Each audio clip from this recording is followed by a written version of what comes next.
Hello, today we're taking a look at Leetcode problem 169, majority element. In this problem, we're given an array nums of size n, and we're asked to return the element that appears more than the floor of n divided by 2 times. And another way to think of this is the element that appears more than half of the size of nums times, right? So if nums is 3, 2, 3, the n is 3, so 3 divided by 2, floor is 1. So we need to return the element that appears more than one time, which you see is 3 here.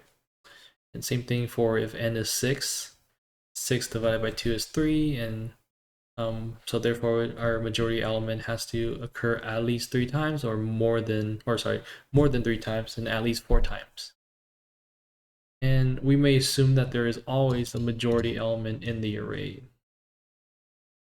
Without any further constraints, this is a fairly straightforward problem, right? Like we could just keep a hash map, iterate through nums, and then count the frequency of each element and return the one that appears more than this n divided by 2 4 times. So that'll be O of n runtime and O of n space complexity, which to all fairness is pretty good. But it gets interesting if we take a look at the follow-up question, which will be the main focus of this video. We're asked to solve this problem with still O of n time, but with O of 1 space. So no extra space consumption, or at least constant time space consumption. So we cannot use the previous hash map that we mentioned. How can we do this? Well, when it says that the majority element appears more than the floor of n divided by 2 times, this also implies that the total number of every other element in nums is strictly less than the number of times that majority element appears. So if I were to give you an example, let's say our nums, well, the majority element is 1, and say like there's 5 of it. I don't care what the other elements are, but I do know for a fact like the total number of the other elements has to be strictly less than the total number of my majority element. So if our majority element appears 5 times, I know the max number of other elements can only be 4 in order to satisfy this restriction right here. So why does this matter? Well, if I were to gamify this, right, and let's kind of put these folks in their own teams, like depending on their element. And let's say like maybe one element in each team is able to like cancel out another element from another team. It turns out even if we're all of the every other element were to team up, so if we had something like this, even if they were to team up together against our majority element team, majority element still has enough like occurrences on their team to obliterate every other element. So for instance, in this example, 1 obliterate or cancels out with 2, cancels out 2, cancels out 3, and cancels out 4, and we see there's still one more of our majority element remaining. And it's even easier if even more so the case if all the elements just lived in their own team, right? And it'll still be the case like regardless of the order they appear, like the order we cancel these elements out, one will still come out victorious at the end. So let's try to simulate this game like we just described right here. So we have our current character.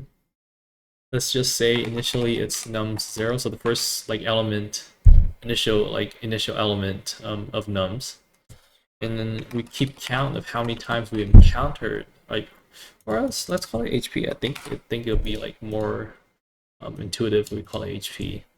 Let's say like current character is the first, or current element is the first element in nums, and initially has an HP of 1. So for every other element in nums, let's say because we already accounted for the first one, we had to skip over it. Well, if x is equal to the current, that means they're the same. So let's just say if they're in the same team, they're gonna help each other out. So we can just increase our HP, just gain another fellow on the team. We could continue. Elsewise, if we reach here, then we know they're different. So what happens if they're different? Well, if we have some HP left, right? So if HP is greater than 0, then we just decrease our HP by 1, so they cancel each other out. So we also lose a team member, but that's fine. We can just continue. Or actually, let's do else statement here. Else-wise, HP is equal 0 right now, or yeah, HP is going to be 0. That means we don't have any other team member to cancel out this like different element that we encountered. So we kind of had to switch out. Like another way to think of current is like our current candidate for the majority element, right? And so if we're out of HP, then we kind of had to like replace that candidate. So current, HP. Our new current is going to be X, and what's our new HP? It's going to be, well, 1, because this X kind of took over the current candidate position, and initially it has 1 HP, right? And so, yeah, after all of this, it should be the case that the remaining element that turned out like victorious at the end is guaranteed from like the little simulation we just saw previously to be the majority element. And let's run this, see if there's any issues with our code. Seems fine. Submit it just to be sure, and we see it's great. It's pretty equal distribution. I think it's just like the depending on the current server state of Leetcode, but yeah, we see that's great. And if we take a look at our code, we see instead of having a hash map, we just need to keep track of 2 elements. And this one, well, it's just a number, integer. Same thing with HP, it's just an integer. And this for loop here is O of n time. So in the end, we were able to achieve, well, still O of n time complexity of O of n. Also, well, our space complexity is now just O of 1. O of 1 plus 1 is just constant space complexity. So this would satisfy the follow-up requirement that is given to us by this question.